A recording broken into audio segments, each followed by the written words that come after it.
that brick mansion back over yonder there in the woods? I've heard folks hereabouts say it's haunted. They say it was built on sacred Indian burial ground, so now it's filled with spirits. If you ask me, I'd say the ones telling those tales are the ones filled with spirits. If you want proof, just ask them. They got it. About 100 proof, I reckon. And whatever you do, don't strike any matches if they aim to breathe in your direction. And you won't just be seeing ghosts, you'll be joining.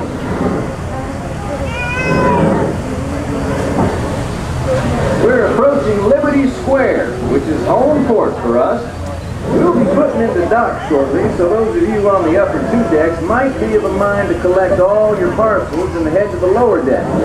Young youngins will want to take them out of here.